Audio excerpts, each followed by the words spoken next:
आप सबका स्वागत है असली बात पर। और आज हमारे साथ एक स्पेशल गेस्ट हैं, शीतल शर्मा मैम। मैं जी नहीं बोलूँगा, मैम ही बोलूँगा। हालांकि मैम ने मना किया है कि आप मैम मत बोलिए, कॉल मी शीतल। आपका स्वागत है मैम असली बात पे। Thank you very much for inviting me जी and I feel very privileged. बहुत खुशी हुई मुझे आपसे मिलकर, जी। अच्छा तो लगा। मैडम से जानते हैं कि मैडम के जीवन की असली बात क्या है। तो क्या है मैम आपके जीवन की असली बात? असली बात मेरे जीवन की ये है कि आपका जीवन है वो एक कैनवस की तरह है। जी तो उस कैनवस में जब आप नए नए तजुर्बे करते हैं तो हर तजुर्बे का एक अपना एहसास होता है। तो वो एहसास मैं अपनी ज़िंदगी के कैनवस में एक अलग रंग को दे देती हूँ। तो ये अलग अलग रंग कैसे आते हैं? क्योंकि मैं अपने जीवन में नए तजुर्बों को आने देती हूँ, नई सीख को आने देती हूँ, और जब मैं ऐसा करती हूँ तो मेरा ज़िंदगी का कैनवस रंगों से भर जाता है। और जब कोई व्यक्ति इस तरह करना बंद कर देता है, नए तजुर्बों से सिकुड़ जाता है, तो मुझे ये लगता है कि उसकी ज़िंदगी थम जाती है, उसकी ज़िंदगी रुक जाती है। तो ऐसी ज़िंदगी एक किस्म से बेमायना हो जाती है, उसमें कोई रस नहीं होता, कोई रंग नहीं होता। तो मुझे अपनी ज़िंदगी में रंग चाहिए, तो रंग लाने के लिए मैं नए नए एक्सपीरियंसेस करती हूँ, और उन एक्सपीरियंसेस को मैं अपनी ज़िंदगी कैनवस में अलग अलग रंगों में डालती हूँ। और उन अलग अलग जो रंग हैं, मुझे वो अलग अलग रंग एक अलग अलग शीतल का रूप देते हैं, वाह। मेरा रूप। तो मैं कभी एक्ट्रेस बन जाती हूँ उस रंग में ढल के, मैं कभी टीचर बन जाती हूँ उस रंग में ढलकर, और कभी मैं राइटर बन जाती हूँ। तो ये एक ज़िंदगी जीने का बड़ा अच्छा तरीका है, ताकि आपकी ज़िंदगी रवां रहे, आपको अपनी ज़िंदगी में नई नई चीज़ें सीखने का मौका मिले। तो असली बात तो ये है कि ज़िंदगी का कैनवस हमेशा रंगों से भरा रखें, और उसको देखकर आप नए तजुर्बे अपनी ज़िंदगी में लाते रहें। और आजकल जो असली बात अब आ गई, मैं मॉडलिंग में आ गई हूँ। तो सब लोग बहुत हैरान होते हैं कि अब ये टैग मुझे यहाँ लगा लेना चाहिए, 87 years you becoming a model. पर मैंने अपने ज़िंदगी के कैनवस में वो रंग डाल दिया, और वो रंग डल गया तो मैं मॉडल हूँ। तो मुझे अच्छा लग रहा है। तो ज़िंदगी की असली बात तो ये है कि आप अपनी ज़िंदगी में रंग भरते रहो, खुशियाँ लेते रहो, नई चीज़ें सीखते रहो, नई कला को सीखो, और कभी ये ना सोचो कि मेरा सीखना बंद हो गया है। That's what I feel. I call it women at 87 and this is exceptional. और हम लोग बात करते हैं कि मैडम से कि मैडम ने 87 ईयर्स में मॉडलिंग को करियर क्यों चुना? देखिए, ये एक जर्नी है लाइफ की। जी तो ये कहना कि मैंने मॉडलिंग क्यों चुना, मैंने चुना नहीं। मेरी ज़िंदगी में ये I would say that God के साथ मेरा कुछ बहुत अलाइनमेंट है। जी। तो वो मेरे को अपने आप ही नई नई दिशा में ले जाते हैं। तो कभी वो मुझे एक्टर के रूप में डाल देते हैं, कभी मुझे वो कहते हैं कि तुम टीचर बन जाओ, कभी कहते हैं किताबें लिखो। और अब अचानक उन्होंने एक नया मुझे दिखाया कि मैं मॉडलिंग भी कर सकती हूँ। तो मैं ट्राई किया, तो इसमें मुझे लगा कि मैं कुछ कर पाऊँगी, तो मैंने मॉडलिंग शुरू कर दी। असली बात आपके इस जर्नी में, मॉडलिंग की जर्नी में आपके साथ है, और अप्रिशिएट करता है आपको कि आप आगे बढ़ें, खूब फेमस हों, खूब पैसे कमाएं, खूब नाम कमाएं। और असली बात को ज़रूर याद रखें, मुझे भी ज़रूर याद रखें। लेकिन मैं कहना चाहूँगी जी। कि असली बात में आप ये कहें, पैसे पीछे छोड़ दीजिए, नाम और इज़्ज़त कमाना चाहती हूँ जी। मैं। That is more important for me. I mean that is the असली बात of my life, to get respect, so you start respecting me. I am respecting you ma'am. And I want to be famous, that's all.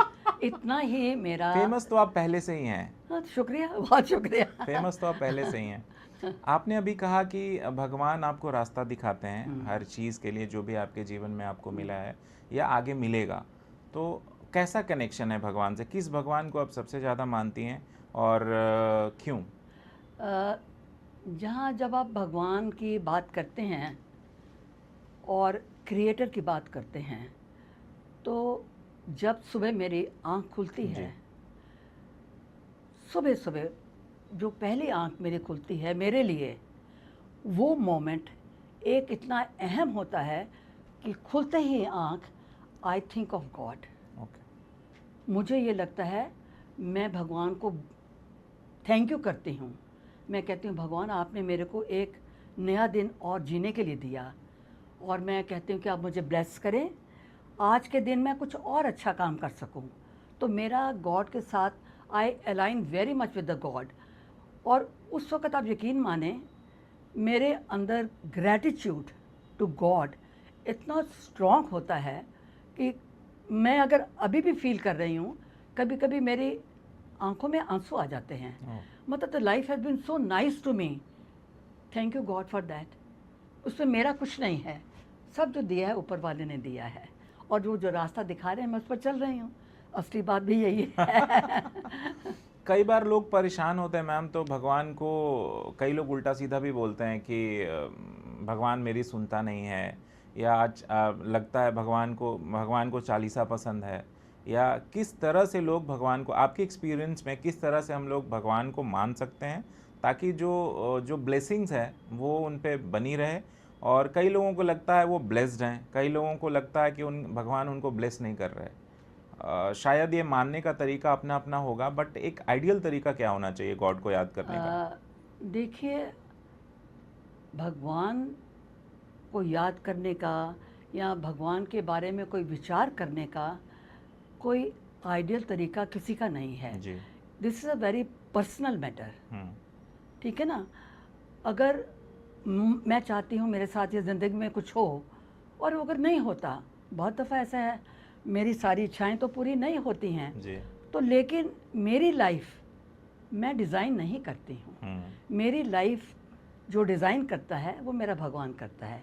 तो जो चीज़ मेरी पूरी नहीं हो रही, हो सकता है वो ठीक है, उसको पूरा नहीं होना चाहिए, तो भगवान मेरी उस कमी को मुझे कुछ और दे के पूरा कर देता है। तो अगर आप अपने भगवान को पूरा मानते हैं तो जो आपको देता है वो आपके लिए बहुत है, और जो नहीं देता तो आप ये सोचें कि वो ठीक है, वो नहीं दे रहा तो मेरे लिए वो पाना ठीक नहीं होगा। मेरा ये ऐसा विश्वास है।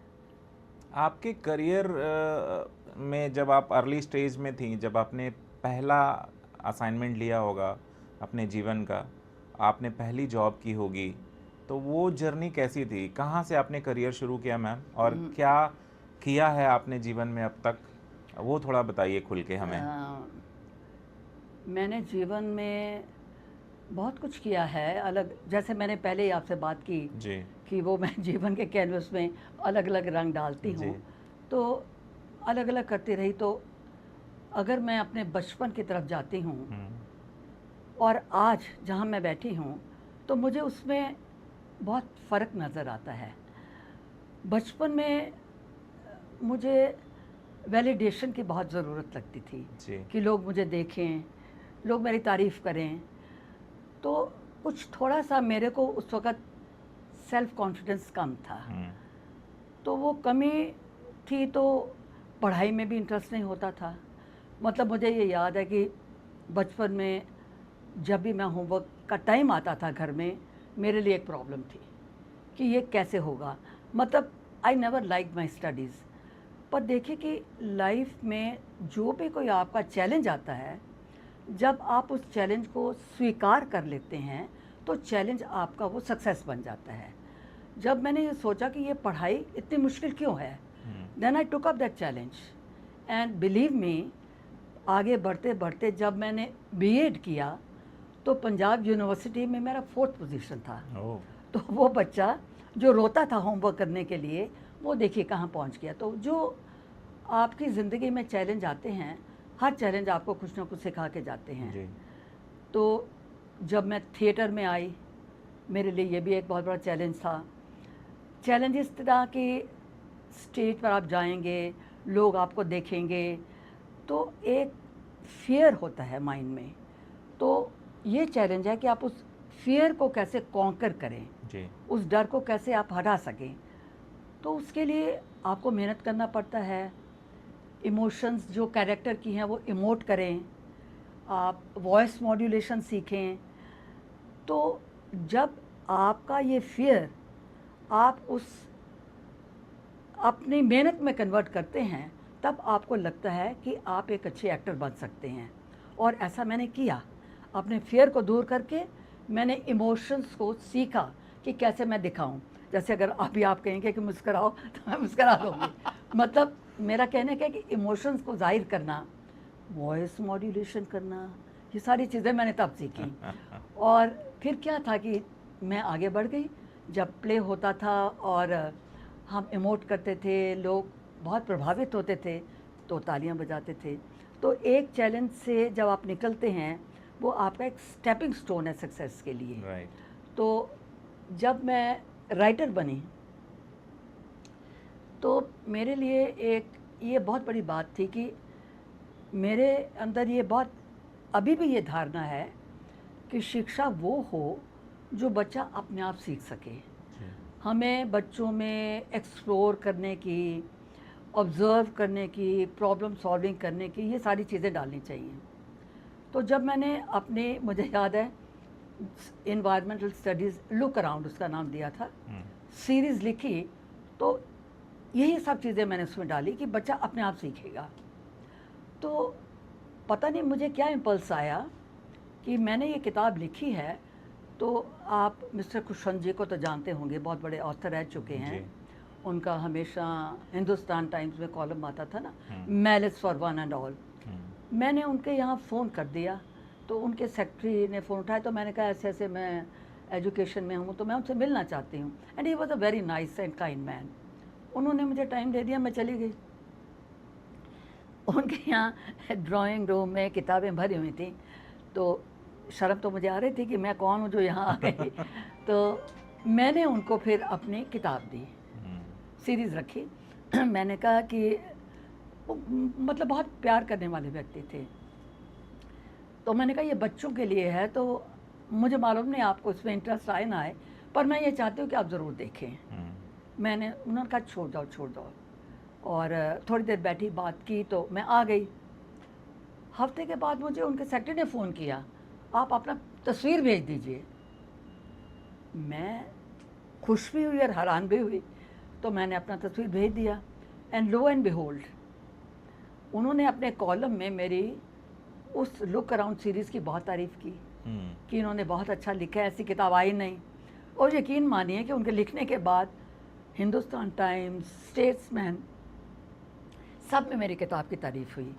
तो जो एक एक्सपेरिमेंट मैं करना चाहती थी, जिसमें मैं डर रही थी कि मैं सक्सेसफुल होंगी कि नहीं, देखिए फिर आप कोशिश करते हैं तो हो जाता है जी। तो चैलेंज आप लेते हैं, चैलेंज को फेस करते हैं, और फेल होने से नहीं डरते तो काम हो जाता है। और जो सबसे बड़ा चैलेंज अगर मैं आपके साथ शेयर करना चाहूँ जी, बिल्कुल, तो मैं ये कहना चाहूँगी कि वो मेरे लिए वो चैलेंज था कि when I lost my husband. so sorry about that was you know great setback for me, very painful experience of course, I mean difficult to get out of that, but it was there. इतना बड़ा ज़िंदगी का झटका आपका साथी चला जाए, तो इससे बड़ी आपके साथ कोई दुर्घटना नहीं हो सकती है। True. बच्चों ने संभाला, दोस्तों ने संभाला, बच्चों ने बहुत चाहा कि मैं उनके साथ रहूं। तो तब मैंने ये फ़ैसला किया कि ज़िंदगी अब मुझे जीनी है, जीनी तो पड़ेगी जी। मेरे हाथ में तो है नहीं, मुझे जीना है, तो मुझे इंडिपेंडेंट होकर ही जीना है। तो बच्चों ने, I am thankful to them, मेरे इस डिसीजन को स्वीकार कर लिया जी। तो फिर मैंने उस चैलेंज को कैसे अपनी ज़िंदगी की राह कैसे बनाऊं, ये मैं ढूंढती रही। तो सबसे पहले मैंने ये तरीका ढूंढा ट्रैवल करने का। मैं अकेली ट्रैवल पर निकल जाती थी। तो मेरा ख्याल है कि मैंने उस दौर में, when I after I lost my husband, कहाँ नहीं गई, चाइना गई, ऑस्ट्रिया गई, थाईलैंड, बहुत जगह मैं घूमी जी। तो मैं क्योंकि अपने आप को ये यकीन देना चाहती थी कि इंडिपेंडेंट रहने के लिए आपको क्रचेस की ज़रूरत नहीं है, आपको फेस करना सीखना पड़ेगा। जी। तो मैंने अपनी ज़िंदगी में दोस्तों के दायरे बढ़ाए, ट्रैवल का सहारा लिया। अभी भी मैं जब कभी हॉस्पिटल में विज़िट करने जाती हूँ, तो अब डॉक्टर्स ने पूछना बंद कर दिया है। पहले पूछते थे आपके साथ कौन आया है, तो मैं कहती थी कोई नहीं आया, मैं अकेली आई हूँ। तो अब वो अप्रिशिएट करते हैं इस बात को। तो ये जो सबसे बड़ा मेरे लिए चैलेंज था कि मैं अपने कंपेनियन के बिना अपने लाइफ का रास्ता चुनूं, तो वो मैंने चुना। तो मैं अब इंडिपेंडेंट रहती हूँ और अपनी लाइफ को तलाश करती रहती हूँ। कभी ये तलाश किया तो कभी वो तलाश किया, तो इस तलाशी में लाइफ अच्छे से गुजर जाती है। जीवन कभी-कभी बहुत मुश्किल हो जाता है, मतलब हमें नहीं पता, बहुत अनसर्टेनिटी है, कल का क्या होगा। हम अपने तरीके से प्लान करते हैं कि आज प्लानिंग भी अपने एक्सपीरियंसेस के बेस पे होता है कि जो हमने सीखा या जो हमें सिखाया गया अपने पेरेंट्स से या और भी फैमिली मेम्बर्स, फ्रेंड सर्कल, जैसा भी था, जिसने भी अच्छा बुरा सिखाया हो, हम जीवन वही सीख पाते हैं। तो आज के टाइम पे पेरेंटिंग की बहुत बात होती है। पेरेंटिंग कैसी होनी चाहिए हमारे देश में, सो दैट आज के टाइम पे जैसे पहले हमारे जो मिलेनियन जनरेशन है, वहाँ पे पेरेंटिंग ऐसी होती थी कि हमारे दादाजी भी हैं या दादी हैं, पापा मम्मी हैं, या जॉइंट फैमिली होती थी तो अंकल भी हैं, बुआ भी हैं। बट आज के टाइम पे लोग थोड़ा सेपरेट रहना ज़्यादा पसंद करते हैं। तो आज के टाइम पे क्या हो रहा है कि बच्चे के पास कोई नहीं है। अगर पेरेंट दोनों वर्किंग हैं तो बच्चा अकेले अपने घर में फ़ोन के सहारे जी रहा है। मैम, तो कैसे देखते हैं इसको? Isn't it we are heading towards a very very challenging life वो लोग फेस करेंगे आने वाले दौर में? देखिए, ये एक, आप इसको एक जनरलाइज फॉर्म में नहीं देख सकते जी। हैं। मैं आपकी ये बात से 100% एग्री करती हूँ कि जो मेरे वक्त में पेरेंटिंग थी, हमारे वक्त में तो पेरेंटिंग का कोई एहसास नहीं था, क्योंकि दादा दादी, नाना नानी, कई भाई बहन होते थे, भरपूर घर होता था। जी। तो लड़ते झगड़ते रोते धोते मतलब सब टाइम गुजर कट जाता जाता था। था। तो ऐसा नहीं कि मेरी माँ मुझे बिठा के कह रही है कि तुम बहुत अच्छे हो, पढ़ लो, ऐसा कुछ नहीं था। जी। मतलब हम अपने आप ही, वो कहते हैं ना, नेचर की तरह बढ़ते जाते थे। लेकिन अब आजकल के जो पेरेंट्स हैं उनमें मैं बहुत तब्दीली देखती हूँ, और ये तब्दीली है कि वो पेरेंटिंग के बारे में बहुत जागरूक हैं। वो बहुत ध्यान देते हैं कि हमारा जो बच्चा है, अब हर कोई करता है कि नहीं करता ये मैं नहीं कह सकती, लेकिन मैंने साधारण तौर पर जितने लोगों को मैं जानती हूँ वो पेरेंटिंग पर बहुत ध्यान देते हैं। और वो लिमिटेड टाइम रखा है टीवी देखने का। और कई दफ़ा तो मैंने ये देखा है, at least I can tell about my household, कि मेरी जो ग्रैंड डॉटर थी, आई थिंक 12, 13, 14 साल तक तो उसको she was not allowed the mobile phone. So parents are quite careful कि उनके बच्चे जो हैं, बहुत सी जो सोशल लाइफ के कुछ अच्छे हिस्से नहीं हैं उनसे उनको बचा के रखें। लेकिन फिर भी सोशल लाइफ तो खुली होती है, तो कुछ ना कुछ वो देखते हैं, कुछ अच्छा कुछ बुरा। लेकिन अगर पेरेंट्स में वार्तालाप हो, अंडरस्टैंडिंग हो, and they support each other, then the child will come out quite well. और सबसे ज़रूरी जो मेरा कॉन्सेप्ट है बच्चों को पालने के बारे में, उनको एक हेल्दी सेल्फ कॉन्सेप्ट देना बहुत ज़रूरी है। जी। अगर आप हेल्दी सेल्फ कॉन्सेप्ट देंगे तो बच्चा हीन भावना से कभी ग्रसित नहीं होगा। हाँ, डरेगा नहीं। जब हीन भावना नहीं होती है तो आपका मन खुश होता है। और जब आपका मन खुश है, आपका हेल्दी सेल्फ कॉन्सेप्ट है, तो आप अपने आप से प्यार करते हैं। जब आप अपने आप से प्यार करते हैं तो आप दूसरों से भी प्यार करते हैं। So I feel that the life line of parenting is to develop a healthy self concept in the children. एक ऑफिशियल डेटा है मैम जिसमें कहा जाता है कि भारत में लगभग 25 करोड़ के आसपास बच्चे हैं जो क्लास 1 से लेके 12 तक के बच्चे हैं, और उसमें लगभग 10 से 15% बच्चे डिप्रेस्ड हैं, डिप्रेशन का शिकार हैं।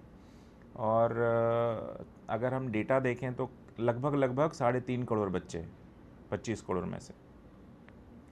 तो क्या लगता है आपको इसमें हमारा जो एजुकेशन सिस्टम है, जो जहाँ पे सिर्फ रटाया जाता है बच्चों को, एक कंटेंट दिया जाता है जो प्री डिफाइंड होता है कि आप इसको पढ़ लो और पास कर जाओ एग्जामिनेशन, क्या ये सही तरीका है या फिर हमें इसको थोड़ा सा इंटरेस्टिंग, थोड़ा सा लाइफ स्किल बेस्ड, थोड़ा मोरल वैल्यू बेस्ड बनाना चाहिए सो दैट वो गोइंग फॉरवर्ड अपने लाइफ को बहुत अच्छे से हैंडल कर सकें, अपने प्रॉब्लम्स को बहुत अच्छे से हैंडल कर सकें? ये नहीं सिखाया जाता शायद हमारे एजुकेशन सिस्टम में।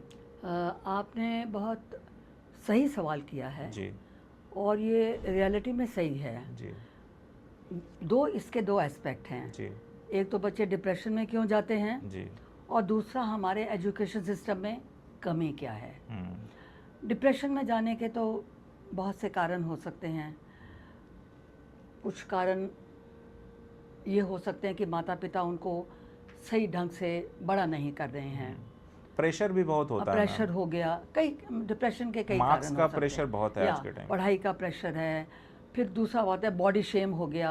स्कूलों में किसी ने कुछ गलत बात कह दिया या स्कूल में ध्यान नहीं दिया जाता हर इंडिविजुअल बच्चे का पर्सनैलिटी कैसे डेवलप होगा। तो डिप्रेशन के और कई कारण ये भी हो सकता है कोई जीन्स में कोई डिप्रेशन की प्रॉब्लम हो। मैंने ऐसा भी पाया है जी। कि घर में माता पिता उनका बहुत साथ दे रहे हैं लेकिन genetic they have a problem. So there are a lot of different reasons for people, for children going into depression. Sometimes the parents can be very harsh, तो वो भी बच्चे डिप्रेशन में चले जाते हैं. So depression can have various reasons and it should be handled by the right people, which are the counselors. So every school must have a counselor.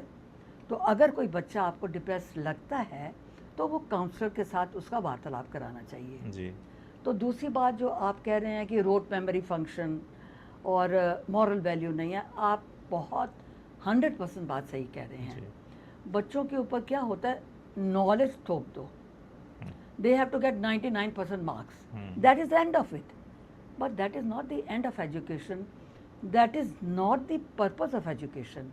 According to me आप knowledge जरूर प्राप्त करो, but the purpose of education should be to make a child into good human being. Right.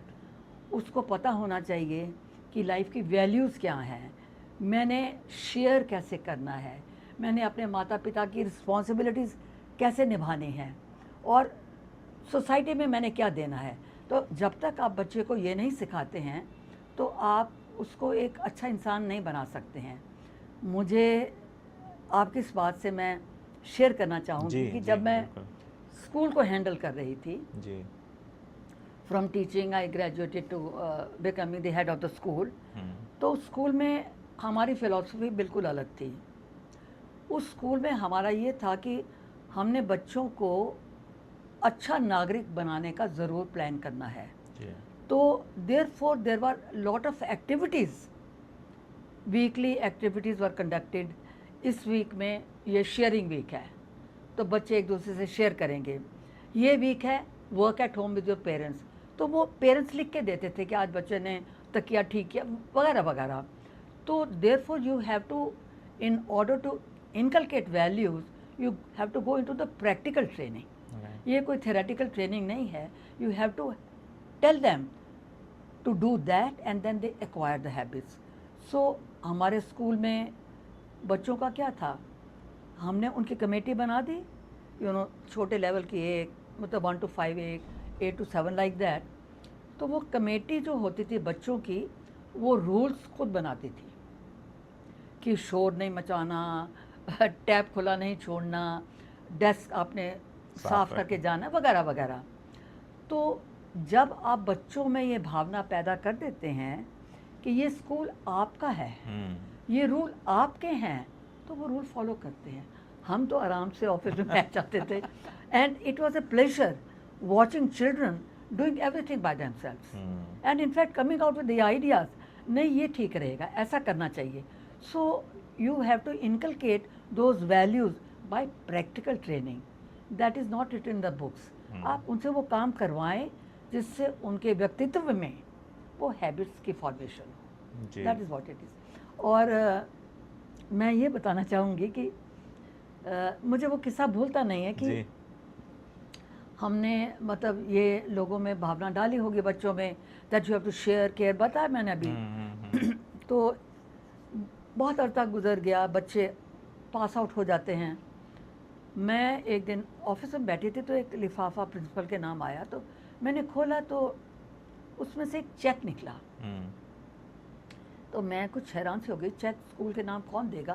Then there was a letter. I feel so emotional in sharing that with you, really, मतलब it's like sinks into your heart.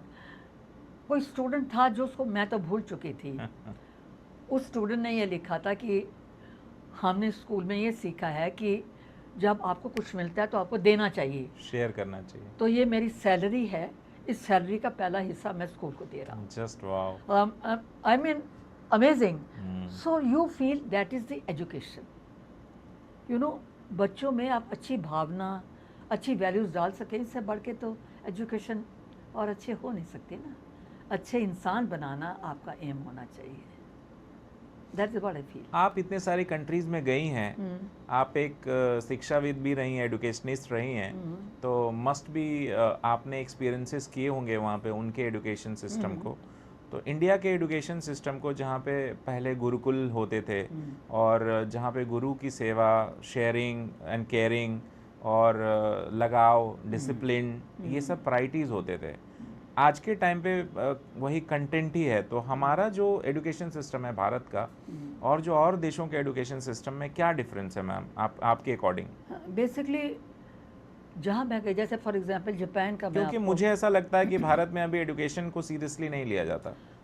नहीं, अभी भारत में education के concept को नहीं समझा जा रहा। जी। Education is not only giving knowledge, and knowledge as a rote memory, understand. जी। Education as a rote memory has no value. Right. Education means बच्चे की क्यूरोसिटी बढ़ाओ, उसकी ऑब्जर्वेशन बढ़ाओ, उसकी प्रॉब्लम सॉल्विंग कैपेसिटी को बढ़ाओ। ये ऐसा नहीं होता, उसको सवाल दे दिए, उसने जवाब दे दिए, रट्टा लग गया, उसको 99% मिल गए। लेकिन बाहर के देशों में, मैंने जापान का खासकर मैंने ये देखा कि वहाँ बच्चे सब काम अपने आप करते हैं। Even the toilets are clean by the children. So you see, that is what it is, the life training. It is not only knowledge giving, it is the life skills training that is being given to them. So this is what we have to ultimately adopt in our schools. Skill देना कि वो नौकरी कर पाएँ, ये बड़ा ज़रूरी है। लेकिन वो स्किल को जब नौकरी पा लें, तो उस नौकरी को पाने के बाद उनके कर्तव्य सोसाइटी के प्रति क्या हैं, ये उनको जानना जरूरी है। ये सिखाया नहीं जाता। नहीं जाता, बिल्कुल। दैट इज द आजकल हेल्थ की बहुत बात होती है, लोग फिटनेस पे थोड़ा ज़्यादा ध्यान दे रहे हैं। देते हैं। पहले नहीं होता मुझे डराए मत।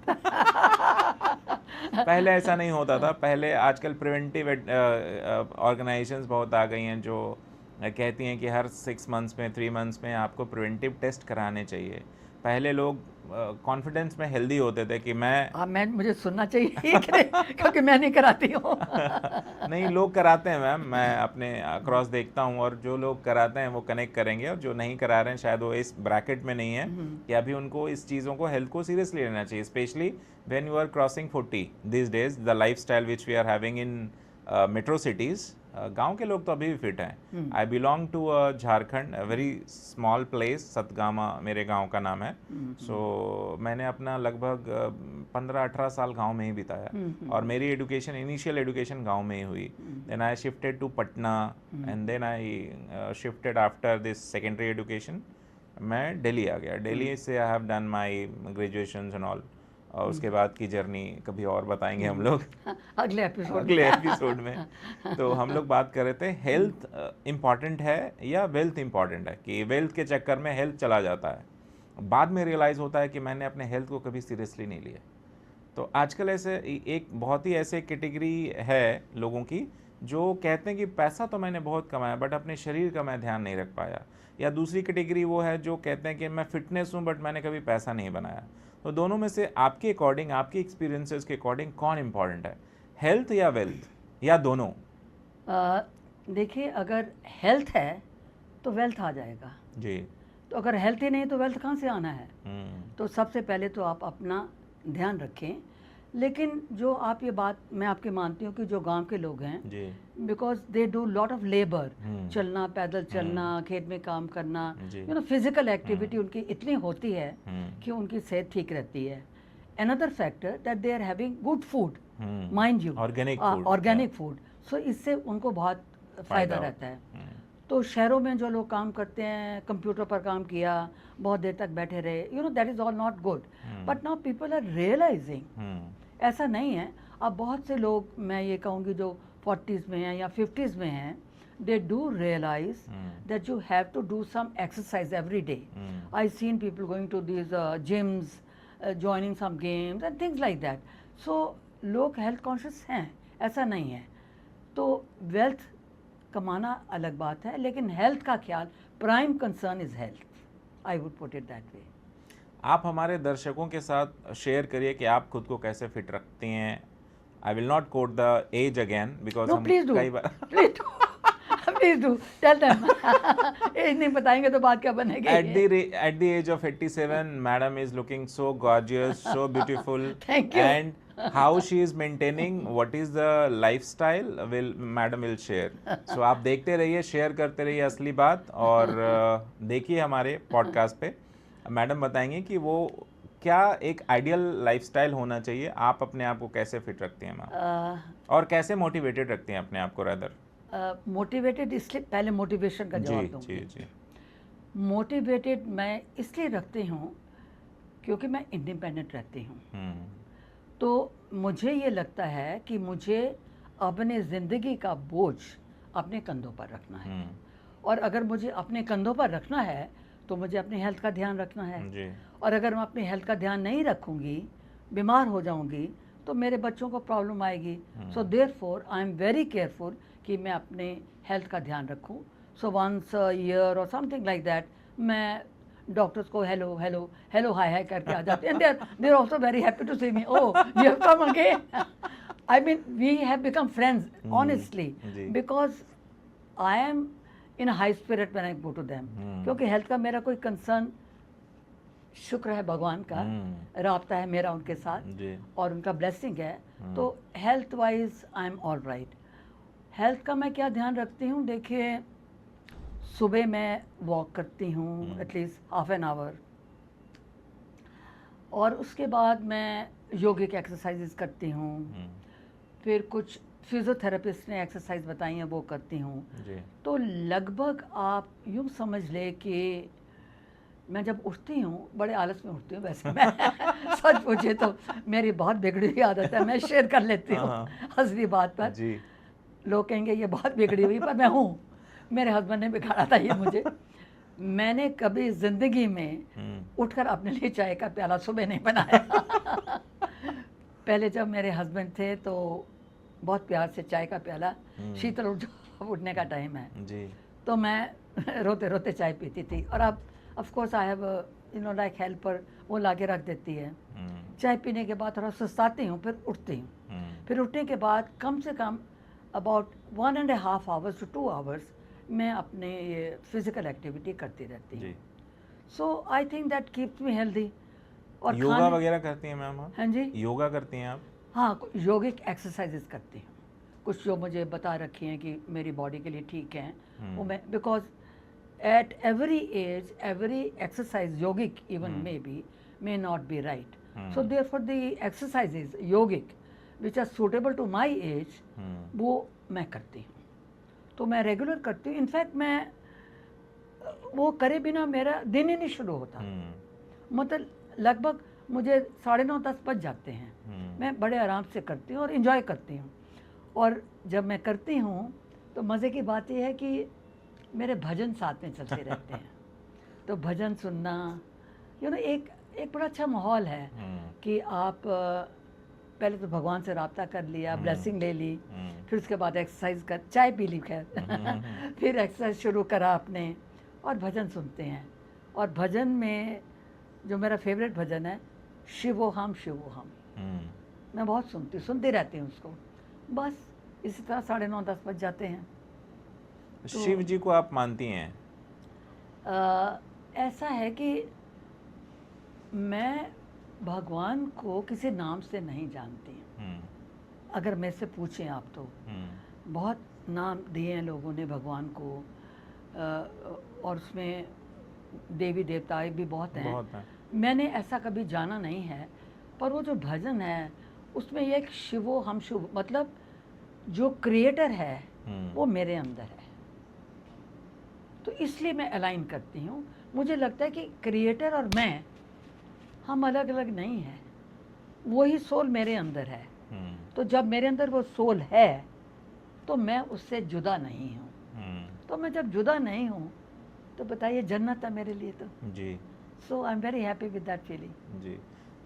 ऐसा देखते हैं मैडम कि जब हम भगवान की भक्ति करते हैं तो डिप्रेशन से निकलने का सबसे अच्छा तरीका तो भक्ति ही है। भगवान से आपने कहा कि राबिता कर लो और आप अपने आप को उनको सौंप दो कि जो भी आपको मिला है जीवन Surrender, में, बिल्कुल। अच्छा और बुरा, आप उनके सामने सरेंडर कर दीजिए। आप चाहे जिस भी भगवान को मानते हो, जिस भी धर्म को मानते हो, जैसे भी मानते हो, ईश्वर तो एक ही है मेरे ख्याल में। सही कहते हैं, और कोई भी धर्म हो जी, ईश्वर तो एक ही है। ईश्वर एक ही एक है। है, बिल्कुल मानती हूँ और मैं इस सब बात को। सब उन्हीं को मानते हैं, जैसे भी जिस भी फॉर्म में मानते हो उन्हीं को मानते हैं, और सबका अपना अपना इंडिविजुअल हाँ, तरीका हाँ। हो सकता है, उसमें कोई दो और राय होना नहीं। चाहिए, और होना चाहिए, आज़ादी होनी चाहिए, आज़ादी होनी चाहिए, ठीक बात उसमें है। कोई तरीका नहीं है।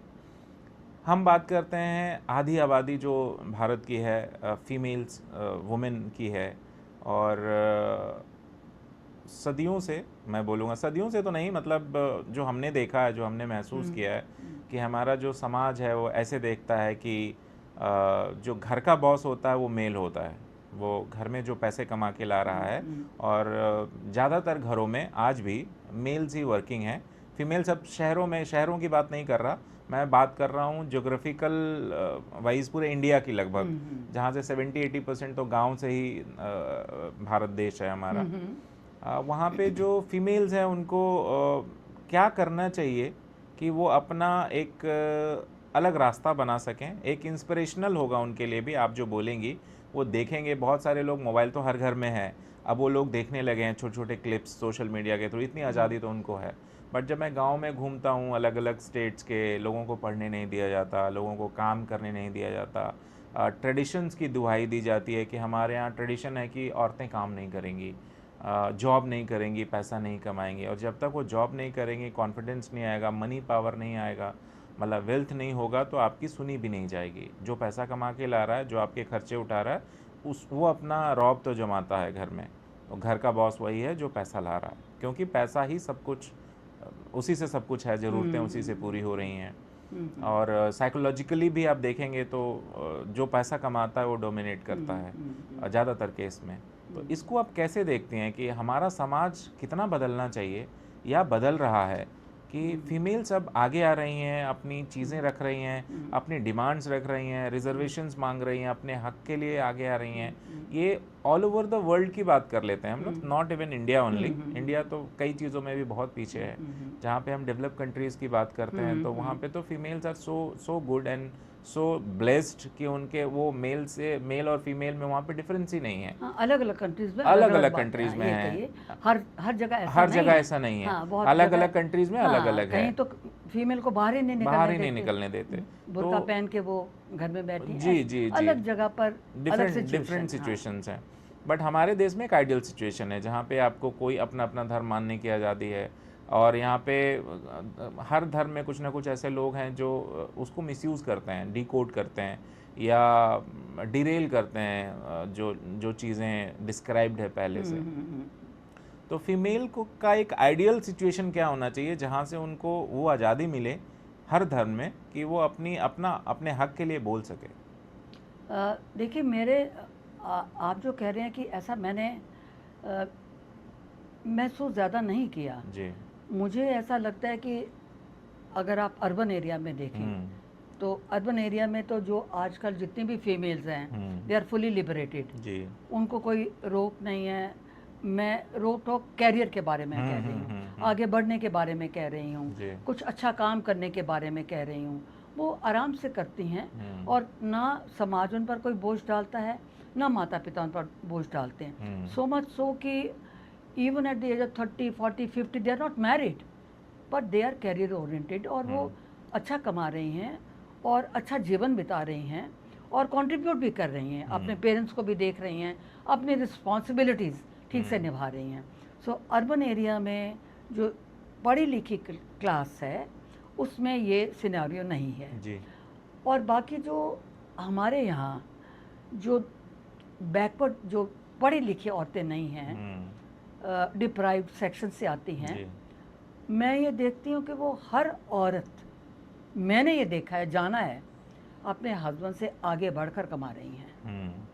बल्कि मैं यूँ कहना चाहूँगी जो मैंने यहाँ देखा है, जो अपने आसपास के एरिया की बात कर रही हूँ, कि बहुत सारी औरतें ऐसी हैं जिनके husband you know they don't earn, पीप आके वहाँ गिरे पड़े होते हैं और then they don't own up their wives और they marry and they run away, something like that. औरतों में बहुत बड़ा जिगरा है, वो बच्चों को पालती हैं और वो पैसा कमा रही हैं, एक घर में नहीं 4-4 घरों में काम करती हैं और वो आगे बढ़ के काम करती हैं और कहीं पर उनको सपोर्टिंग हस्बैंड भी हैं जो दोनों मिलजुल कर काम करते हैं। और गांव में आप औरतों की बात करते हैं तो मुझे लगता है कि गांव में औरतें जो हैं वो खेतों में काम करती हैं, सब जगह काम करती हैं, कमाती हैं, उतना ही योगदान देती हैं, तो उनको कोई रोकता तो नहीं है। किस बात के लिए कोई रोकेगा, ये मेरी धारणा से ऊपर है। मुझे लगता है कि उनका जीवन में, घर में, बच्चे पालने में, पैसा कमाने में उतना ही योगदान है जितना कि एक आदमी का है जी। तो मैं औरत होकर औरत को नीचा नहीं देखा जाती है सीधी बात है, असली बात है। कभी ऐसा हुआ आपको जीवन के किसी मोमेंट में ऐसा लगा हो कि आप एक फीमेल हैं और सुन रही हूँ, नहीं बड़े ध्यान से सुन रही हूँ, आप एक फीमेल हैं और लगा हो कि जो शिकायत होता है ना कि मेल फेटर्निटी से कोई शिकायत हुई कभी आपको कि अगर ये सुधार होने, मैं एक फ़ीमेल हूँ तो आपका पता है आप 50% आबादी फीमेल की है, तो कभी लगा हो ऐसा कि नहीं मुझे तो मेल होना चाहिए था? No, never. Don't ask me this question again. I'm very happy being a woman and I think I'm a very glamorous woman. I love myself, frankly speaking. आपकी कोई शिकायत है मेल फेटर्निटी से? नहीं, मुझे कोई शिकायत नहीं, आपसे नहीं, आप सामने बैठे हैं मुझे आप बहुत अच्छे हैं, बहुत अच्छे सवाल कर रहे हैं जी। आई थिंक देखिए मेल और फीमेल में आप इनको 2 हिस्सों में बांट रहे हैं जी। मैं इनको पैरेलल स्ट्रीम पर चलाती हूँ, ठीक है। मेल फीमेल में वो अपना रोल करते हैं, फीमेल अपना रोल करती हैं और अब रोल्स ओवरलैपिंग भी है। The only difference is that the female they can deliver the children, that's about all. Right. Parenting बहुत जगह आप देखेंगे फीमेल काम पर जा रही है तो हस्बैंड छुट्टी लेके बच्चे को देख रहा है, so it is not like that. So therefore there is no distinction between being a female or being a male and I am very happy being a female because मुझको अटेंशन मिलती है, हो सकता है मेल को भी मिलती हो आपको मिलती होगी मिलती है जी, बड़ी खुशी की बात है। You enjoy your masculinity, I enjoy my being female. नहीं, although I am a general neutral man, I promote equality. मैं किसी को जज नहीं करता, वैसे भी मैं किसी को जज नहीं करता। तो ये सवाल पे ठीक नहीं था ना? ये सवाल इसलिए था क्योंकि जब मैं सोसाइटी में देखता हूँ अपने अक्रॉस, मैं हर तबके को जानता हूँ। एक छोटे से गांव से हूँ तो वहाँ से लेके दिल्ली तक का सफ़र में मैं बहुत बार गिरा उठा, बहुत लोगों से मिला और अब भी मिलता हूँ तो लोग सवाल करते हैं। कई बार सिचुएशंस एडवर्स होती है, कई बार लगता हर कोई ब्लेस नहीं होता, हर कोई प्रिविलेज नहीं होता। किसी के पास जब आप बैठोगे उसकी हर किसी की अपनी एक कहानी है। हाँ, जब आप उनके पास बैठते हैं तो आप सोचते हैं कि यार लगता है कि मेरे से ज़्यादा दुखी तो यही है। समटाइम्स आई फील दैट कि हमारी बहुत शिकायतें हो सकती है जो हमारे जीवन से है या भगवान से है या जो भी क्रिएचर है, बट जब हम बैठते हैं उनसे बात करते हैं तो लगता है कि मेरे से बुरा तो इसका है, या कई बार लगता है मेरे से अच्छा उसका है। तो वो तो आप पॉजिटिव है, वो पॉजिटिव पे लोग ज़्यादा ध्यान नहीं देते। तो कई बार लोग ऐसा बोलते सुना है मैंने कि मैं फ़ीमेल नहीं होना चाहती हूँ, ये मेरा आखिरी बर्थ है, फीमेल नहीं होना चाहती, मैं अब मेल बनना चाहती हूँ। तो उनका पर्सनल एक्सपीरियंस होगा, बट वो माइंडसेट की बात करते हैं हम लोग कि क्या माइंडसेट है वो। मैं आपकी इस बात को जो आप कह रहे हैं ना फीमेल, कुछ और मतलब लड़कियाँ या औरतें ऐसे कहती हैं कि वो फीमेल नहीं होना चाहती, वो थोड़ा कुछ अब तो खैर कम है, अब तो लोग चाहते हैं कि लड़कियां भी आगे बढ़ें, पढ़ाते हैं उनको, वो कंप्यूटर वगैरह सब कुछ सीखती हैं। लेकिन एक चीज़ अभी हमारे समाज में समाप्त नहीं हुई है जी। वो ये है कि जब लड़की पैदा होती है तो मैं उस तबके की बात कर रही हूँ जो बहुत ज़्यादा पढ़े लिखे नहीं होते हैं, उनकी सबसे बड़ी वरी ये होती है कि इसकी शादी करनी है और शादी के लिए उनको पैसा चाहिए। तो ये जो डॉरी सिस्टम है, I think this is an evil system जी। ये डॉरी सिस्टम अगर हट जाए तो मेल और फीमेल में कोई अंतर नहीं है, बल्कि मैं समझती हूँ कि फिर डॉरी मेल को देनी चाहिए। Why should a girl father they give so much to the guy? It's not fair. So there I feel the fair treatment is being denied to the female. Right. तो इसीलिए शायद हो सकता है कि पेरेंट्स को जब कोई लड़की पैदा होती है तो सबसे बड़ी वरी, अगर financially if they are not well off तो थोड़ा बहुत कमाते हैं तो उनके लिए ये सबसे बड़ी वरी का कारण यही होता है। और मैं नहीं समझती कोई फर्क नहीं, मुझे लगता है, मैं थोड़ा डिसएग्री करूंगा आपसे। पहली बार जरूर करिए। हाँ, तो मैं भी फिर डिसएग्री करूंगा, मुझे हक मिलेगा ना। डिसएग्री मतलब I will put a fact कि वो 1% तबका है जो शायद परेशान ना होता हो कि उसके घर में बेटी पैदा हुई है। अपर मिडिल क्लास से लेके नीचे तक जो भी तबका है, पढ़े लिखे भी हैं लोग, they are well qualified, well educated, they are serving society, they are into government jobs, they are like, मैं दुनिया की नहीं, मैं अपने घर की बात करता हूँ, दे आर क्वालिफाइड। हम हमारे जो मोहल्ले हैं, हमारा जो गली है उसमें लोग पढ़े लिखे हैं ना, जो 3 लाख रुपया महीना कमा रहे हैं, जो PhDs हैं, उनके चेहरे पे शिकन आ जाती है जब उनके घर में बेटी पैदा होती है। हाँ, वो देखिए आपकी लोकेलिटी में है, मेरे नहीं है ना। हाँ। तो इसलिए मैं भी डिसएग्री कर रही हूँ। सही माने हैं जी। मैं बल्कि देखिए कि हरियाणा ने तो स्लोगन बच्चा है ना, बेटी पढ़ाओ बेटी बचाओ, समथिंग लाइक दैट।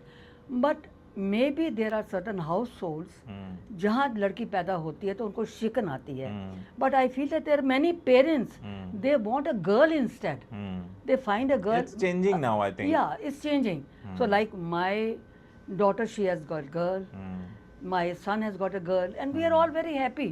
हमें कभी ये दिमाग में आया ही नहीं कि लड़की क्यों है या लड़का क्यों है। ऐसा बहुत से तबकों में नहीं है, कहीं कहीं होता होगा, और मुझे लगता है ये वहीं होगा जहाँ उनको फिनेंशियल लायबिलिटी का एहसास होता है, जहाँ उनको ये लगता है कि मेल और female equal gender, equal opportunity आगे बढ़ने की, वहाँ ऐसा नहीं है। नहीं, उनको ये भी लगता है कि जैसे एक सक्सेसर होता है ना, कि अगर घर में बेटा पैदा हुआ तो वो जनरेशन्स को आगे लेके जाएगा, अगर बेटी पैदा हुई तो वो जनरेशन को आगे लेके नहीं जाएगी, वो कहीं और जाके अपना जनरेशन, जैसे शादी के बाद तो जाना ही है आपको दूसरे के घर में, तो वो बचपन से ही, अगर 2 बच्चे हैं, एक बेटा एक बेटी है, डिस्क्रिमिनेशन वहीं से शुरू हो जाता है। वो फैसिलिटीज उनको नहीं मिलती जो बेटे को मिलती है, बेटी को नहीं मिलती है। सॉरी, बहुत लोग कनेक्ट करेंगे जहाँ पे ऐसा होता है, we are talking about that, वो कनेक्ट करें जी। लेकिन मैं भी ये कहना चाहूँगी, आपने भी तो समाज में देखा होगा। तो नहीं, लेकिन मैंने ये सीरियल्स में देखा है। सीरियल्स में दिखा रहे हैं, सीरियल्स में दिखा, सोसाइटी में हो रहा है तभी तो दिखा रहे हैं, लेकिन दिखा रहे हैं, लेकिन अब बदल रहा है ना। अब ट्रेंड बदल रहा है। We should talk positive on this. अब आप बदलते हुए ट्रेंड को भी देखिए, और जो बदलता हुआ ट्रेंड है उसकी आप तारीफ करिए। तो जो बुराई है, अगर हम उस बुराई को बार बार देखेंगे तो वो ज़्यादा बड़ी हो जाती है।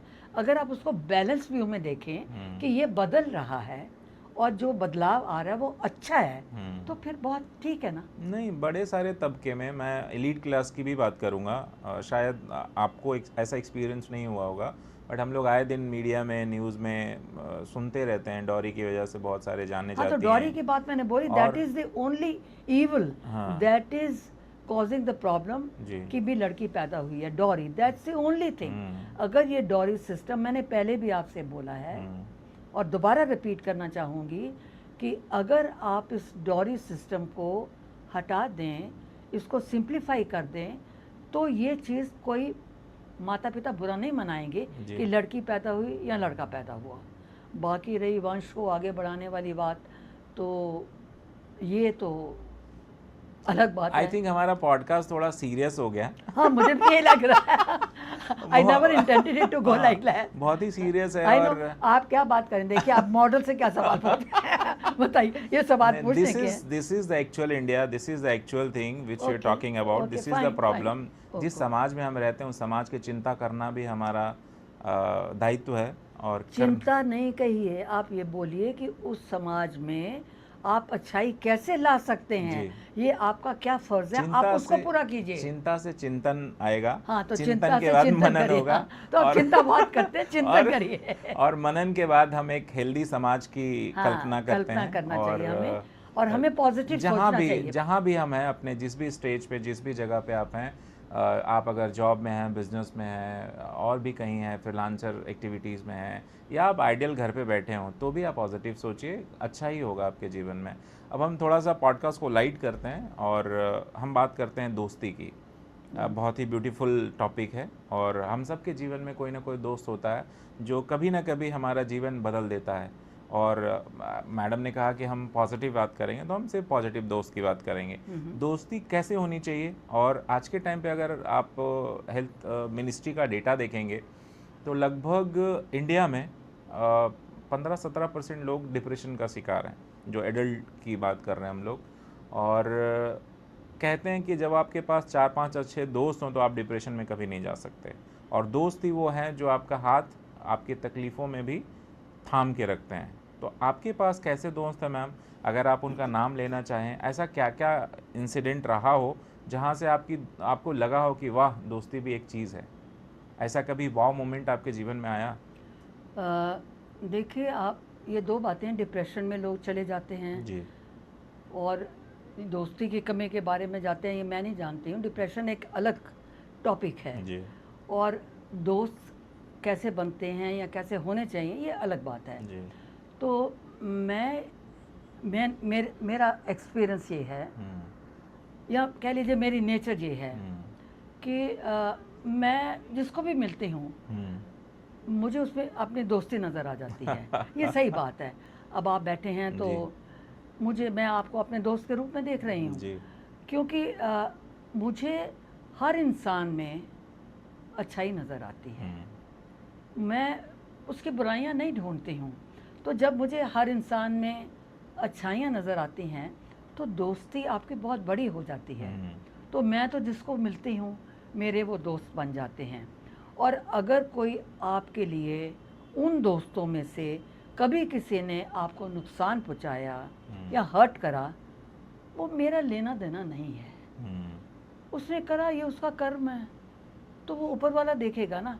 मैंने दोस्ती निभानी है, मैंने पॉजिटिव रहना है, आपको पॉजिटिव वाइब्स देनी है और आप मुझे पॉजिटिव वाइब्स देंगे तो मेरी दोस्ती ज़िंदा रहेगी। तो इसलिए मैं अपनी वाइब्स में खुश हूँ, पॉजिटिव रहती हूँ और दोस्ती का दायरा बढ़ाती रहती हूँ। तो जो कोई अगर अच्छा काम नहीं करता, ये उसकी प्रॉब्लम है, मेरी समस्या नहीं है वो। तो किसी दोस्त का नाम लेने की मुझे ज़रूरत नहीं है, क्योंकि मेरे तो दोस्त इतने कि आपका पूरा पॉडकास्ट उसी में ख़त्म हो जाएगा। बहुत बड़ी लिस्ट है। देखिए, मेरा दोस्ती का दायरा सही माने में बहुत बड़ा है जी। और मैं जानती नहीं कि लोग मुझे क्यों पसंद कर लेते हैं। सही बता रहे, मतलब मैं बड़ी इस बात को हम्बली कहना चाहती हूँ। तो उसका कारण मुझे ये लगता है कि वो मुझे कबूल क्यों करते हैं, इसलिए कि मैं उनको कबूल कर लेती हूँ। जब मेरी तरफ से एक हैंडशेक हो गया तो वो उनका भी हैंडशेक हो गया।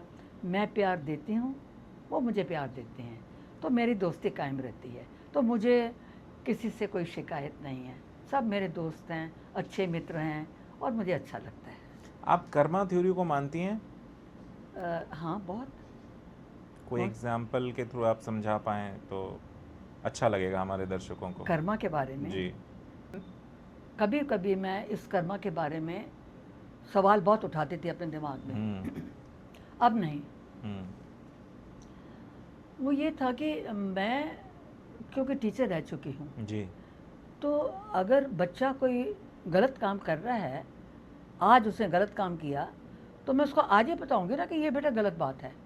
मैं ये नहीं कि वो 4 साल के बाद जब वो 6 क्लास आगे चला जाएगा तब मैं उसको कहूँगी ओ उस दिन आपने गलत काम किया था तो मैं आज पनिश करूँगी। तो मैं भगवान से ये बहुत क्वेश्चन करती थी कि ये क्या कर्मा की बात है भाई, कि ये मेरे साथ गलत क्यों हो रहा है, कि मैंने ये कोई कर्म पिछले पता नहीं किस जन्म में किया जब आप मुझे सज़ा दे रहे हैं। ये कोई लॉजिक नहीं है, क्योंकि मैं टीचर थी तो लॉजिक ढूंढती थी, लेकिन अब मैंने ये छोड़ दिया है। अब मुझे ये लगता है कि मुझे ध्यान सिर्फ अपने कर्मों पर देना है और अपनी ज़िंदगी को अच्छे कर्मों की तरफ ले जाना है, और अच्छे कर्म मुझे भगवान करने की प्रेरणा देता रहता है, तो मैं वो अच्छे कर्म करती हूँ। तो कोई बात मेरे साथ बुरी हो गई तो उसको मैं कर्मों पर अब नहीं डालती हूँ, सिर्फ अपना ध्यान अच्छे कर्मों पर देती हूँ। मुझे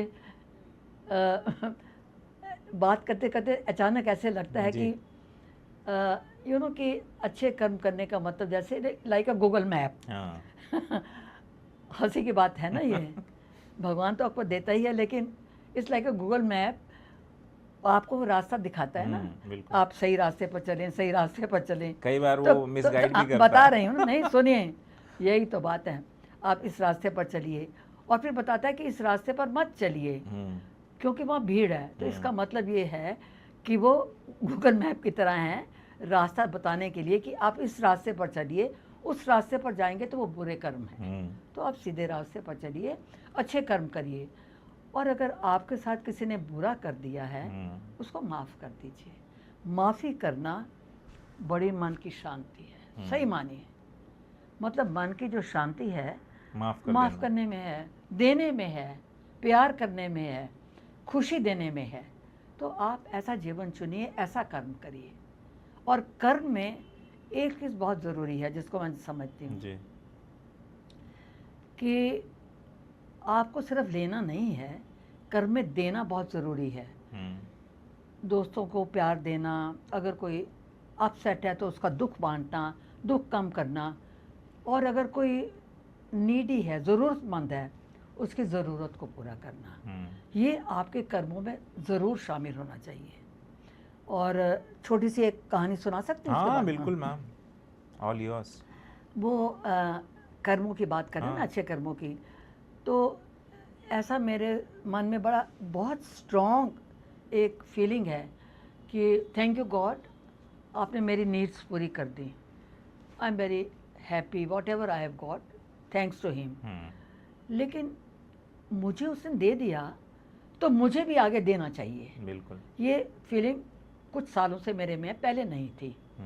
तो अब कुछ ऐसा होता है कि मेरे हेल्पर्स ने बताया कि Saturday is the right day to donate and all that kind of stuff. वो मुझे सिखाते रहते, मेरे हेल्पर्स बहुत अच्छे हैं।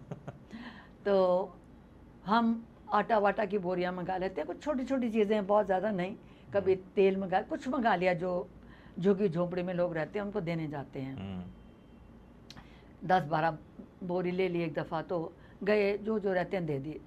एक दफ़ा ऐसे हुआ कि ये कुछ महीने पहले की बात है कि जब हम ऐसे आटा, मैं गाड़ी में जाती हूँ ना, तो लोगों को पता होता है तो लोग बाहर आ जाते हैं, तो हम बांट के आते हैं। तो हम बांट के आए तो एक बच्चा साइकिल पर था, फट फट फट फट फट हमारे पीछे आ गया, आटा दे दो, आटा। मतलब देखिए कैसे इंसान डिप्राइव होके रहते हैं, ये हम रियलाइज़ नहीं करते हैं। I felt so sad. मैंने कहा बेटा आटा तो अब ख़त्म हो गया। फिर मुझे ये लगा कि हम मार्केट के नज़दीक हैं, तो हम इसको आटे की बोरी दे सकते हैं, और साइकिल पर था। मैंने अपने ड्राइवर को बोला कि आप मार्केट की तरफ चलो, बच्चे को मैंने बोला कि तुम हमारे पीछे पीछे आओ। So we went to the market and I told my driver कि तुम आटा का एक बोरी ले आओ, तो वो बच्चे को दे देंगे। वो बच्चा बाहर साइकिल पर खड़ा था, मैं गाड़ी में बैठी थी, तो हमने बात शुरू की। मैंने कहा बेटा तुम काम क्यों नहीं कुछ करते? देन ही टोल्ड मी कि मेरी एक छोटी बहन है, तो मैं उसका ख्याल रखता हूँ और मेरी माँ काम करती है, तो अगर मैं भी काम करूँगा तो वो 3 साल की है, उसको कोई देख नहीं सकता। जैसे उसने बोला कि मेरी छोटी बहन 3 साल की, मैंने अपने ड्राइवर को फ़ोन किया कि भाई तुम वो क्या मैगी वैगी खाते ना बच्चे, बिस्किट्स खाते हैं, वो 3-4 ऐसे पैकेट्स भी ले आना। वो ले आया। तो जब मैंने उसको, फिर मैंने कहा तेल भी लिया, वगैरह वगैरह, लिस्ट बढ़ गई, क्योंकि पता नहीं मुझे लगा कि ये बड़ा नीडी सा बच्चा लग रहा है। तो जब मैंने उसको वो चीज़ें दी, मैगी वैगी देखे कम खाते हैं, तो उसकी आंखों में एक अजीब सी चमक हो गई। तो फिर मैंने पूछा, बेटा आप कहाँ रहती हो? तो बताया उसने। तो मैंने कहा कि तुम मतलब महीने में 1-2 दफ़ा आ जाए। अब वो मेरे परिवार का एक सदस्य बन गया है। वाओ। वो वंस और ट्वाइस अ वीक ही कम्स टू मी, और जो उसको चाहिए होता है मैं उसको मंगा देती हूँ, क्योंकि फ़ोन करो आजकल तो ऑनलाइन हर चीज़ आ जी, जाती है। ब्लिंकिट वो घर क्या पे। ब्लिंकिट, हाँ, वो बिल्कुल हमारे घर के पास ही है। हाँ। तो 5 मिनट में मैं उसको दे देती हूँ। तो ये देखिए कि देने की शक्ति में जो सुख है जी। वो पाने में नहीं है। पाने में जो वेल्थ की बात आप कर रहे हैं ना, वो वेल्थ पाने में उतना मज़ा नहीं है जितना आप देने में आप प्राप्त करते हैं। मतलब ऐसा मैं महसूस करती हूँ। ये असली बात मेरे दिल की ये है। सही पूछें तो ऐसा जी। मैं महसूस करती हूँ। तो मैम आप इस एज में भी 87 इयर्स आपकी उम्र है और आप इस उम्र में भी काम कर रही हैं, तो आप इसको कैसे देखती हैं? मतलब लोग 60-65 में गवर्नमेंट का भी डेटा है, गवर्नमेंट भी कहती है कि आप 60-65 साल में रिटायर हो जाओ, उसके बाद आप अपना पेंशन पे, या आप तो खैर पेंशन भी नहीं है, बट 60 साल एक पैरामीटर है जिसमें लोग सोचते हैं कि नहीं अब मुझे कुछ नहीं करना चाहिए, now I have to take rest, और यहाँ से अपना जीवन बैठ के लेट के या परिवार के भरोसे या पेंशन के भरोसे जीते हैं। तो क्या मोटिवेशन होना चाहिए, या आपको ऐसा क्या मोटिवेट करता है कि आप इस उम्र में भी मॉडलिंग कर रही हैं? देखिए, मॉडलिंग एक अलग बात हो गई, जी। लेकिन मैंने कभी ऐसा सोचा नहीं कि कोई रिटायरमेंट की एज है। जी। मेरे जहन में कभी आया नहीं। जब मैं रिटायर एक किस्म से हो गई अपने जॉब से, तो for about 13 years, mostly 13 years, I was still working without pay and going from 10 to 5, because in my mind the concept of non-working never exists. For me life is to move on. आप कोई ना कोई नई चीज़ करते रहें, नई चीज़ सीखते रहें, चाहे वो समाज सेवा हो। तो जब मैंने रिटायरमेंट के बाद 13 साल काम किया, तो बिना तनख्वाह के काम किया, तो वो भी 10 से 5 में जाती थी, जी। उसी सोसाइटी में जाती थी और वहाँ पर काम पूरा करके आती थी। तनख्वाह का कोई लेना देना नहीं है। तो मुझे ये लगता है कि रिटायरमेंट का, पहले मैंने आपसे बोला था कि अगर आप कुछ नहीं करेंगे तो ज़िंदगी थम सी जाएगी। तो मैं अपनी ज़िंदगी को थमने नहीं देती, मैं अपनी ज़िंदगी को रवां देखती हूँ। तो अब जब मैं वहाँ से मैं रिटायर एक किस्म से वो छोड़ दिया, तो मैं नई चीज़ें ढूंढती हूँ। तो ढूंढते ढूंढते मैं मॉडलिंग में आ गई।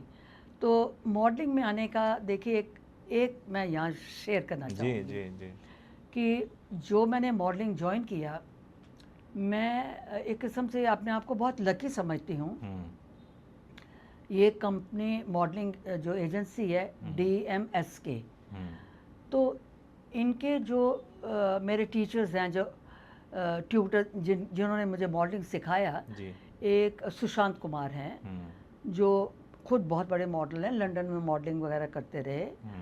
और दूसरे हैं दिनेश कुमार, जो पिक्चर्स में भी आते रहे। Now he is a very famous model and he is दादा फाल्के साहब अवार्डी ऑल्सो। तो जब मेरे को इतने बड़े बड़े मेंटर्स मिल गए, तो बताइए मेरे लिए वो कितनी बड़ी बात थी। तो उन्होंने मुझे बहुत प्यार से, बहुत इनकरेज करके, और मेरी एज का टैग तो है ही 87 इयर्स, कि 87 इयर्स में ये मॉडलिंग सीख रही है, तो बहुत अच्छे से सिखाया। तो 2-3 महीने मुझे उन्होंने इतना इनकरेज किया, and they felt that I am really capable. तो इतना हुआ कि उनके जो दूसरा यूनिट है वो है DMASK जी। तो मुझे उन्होंने DMASK का ब्रांड एम्बेसडर मॉडल बना दिया। तो मेरे लिए देखिए कितनी बड़ी उपलब्धि थी। सो ये मेरी मॉडलिंग की रिटायरमेंट ना होने की बात है, मेरी जो वो DMASK के जो मेरे मेंटोर्स हैं उनकी तारीफ़ की बात है। If they were good teachers, I am a good learner also. So good learner होते होते अब उन्होंने मुझे ब्रांड एम्बेसडर बना दिया। तो ये मॉडलिंग के एक करियर में मेरे लिए 3-4 महीने में एक बहुत बड़ी चीज़ है। I feel very happy, very honoured, and I feel that they have given a lot to me. So that agency, those people are really very, very nice, very generous, very kind and very good tutors. This what I like to say जी। About the modelling. जी, हमारे समाज में अलग अलग age group के लोग हैं और समाज लोगों से ही बनता है। तो आप कुछ उन लोगों को एडवाइस करना चाहेंगे कि जीवन को, जो आपके एक्सपीरियंसेस हैं बेस्ड ऑन योर एक्सपीरियंस, कि आप अपने जीवन को कैसे देखें, क्या एडवाइस होंगे, क्या चीज़ को वो पकड़ के चलें तो उनका जीवन थोड़ा आसान हो जाएगा या फिर बहुत सुंदर हो जाएगा? मतलब मैं उनसे ये कहूँगी कि खुल के जियो, जीवन खुल के जीना चाहिए। जीवन खुल के जियो, खुल के सपने देखो, और फेलियर से डरो मत, या आपके बारे में कोई क्या कहेगा। अगर आप गलत काम नहीं कर रहे हो तो इसके परवाह मत करो, आप ज़िंदगी में आगे बढ़ो। और अगर कहीं आप फेल भी हो जाते हो, that failure is not a failure, it is a stepping stone to your success. तो सक्सेस आपके लिए ज़रूर होगी अगर आप पूरी ईमानदारी, शिद्दत और पैशन से काम करेंगे। लेकिन सक्सेस पर जब आप पहुंचते हैं तो साथ में ये ज़रूर याद रखें कि ज़िंदगी की जो वैल्यूज़ हैं, काइंडनेस, जेनरोसिटी, कंपैशन, एम्पैथी, आप उसको कभी ना छोड़ें। और ये याद रखें कि आपने कैरियर में वेल्थ पा ली, सब कुछ पा लिया, पर आपने ज़िंदगी में कितने लोगों में खुशियाँ बांटी, कितने लोगों में आपने स्माइल्स दी, कितने लोगों की आपने मदद की। ये आप ज़रूर, तभी आप ज़िंदगी में सक्सेसफुल हैं। एक न केवल एक अच्छा ओहदा पाना, पर एक अच्छा इंसान बनना सबसे ज़्यादा ज़रूरी है। तो जहाँ आप सपने देखें वहाँ आप उड़ान में अपने आप को एक बहुत अच्छा इंसान भी देखें, ये तो मैं चाहूँगी ज़रूर। और साथ में बोल दीजिए, देखते रहिए असली बात। ये तो ज़रूर कहूँगी, न केवल देखते रहिए असली बात, मैं ये कहूँगी मेरे होस्ट को कि मुझे बुलाते रहें असली बात। It has been a pleasure for me. Yes, same बहुत हियर अच्छा मैम, लगा, सेम हियर। बहुत अच्छा लगा। हमारे साथ आज थी शीतल शर्मा जी, हमारी madam, women and I call a model at 87 years. And आप थैंक यू सो मच, आपने अपना इंसाइट शेयर किया। आई एम श्योर कि हम किसी की ज़िंदगियाँ बदल पाएँ। बहुत सारे ऐसे हमारे पास लाइव एग्जांपल्स है। असली बात का मकसद ही लाने का यही है कि जो लोग थोड़ा भी, आप जीवन में कोई हिचक है तो आप असली बात देखिए, सुनिए। हमारे बहुत सारे क्लिप्स एंड शॉर्ट्स हैं। अपना जीवन, लाइफ चेंजिंग पॉडकास्ट है हमारा। और थैंक यू सो मच सुनने के लिए। मिलते हैं आपसे अगले एपिसोड में एक नए गेस्ट के साथ। तब तक के लिए आपका धन्यवाद। आपका भी धन्यवाद ma'am. Thank you so much. Thank you आप very I. Much for calling me, I had a very good time.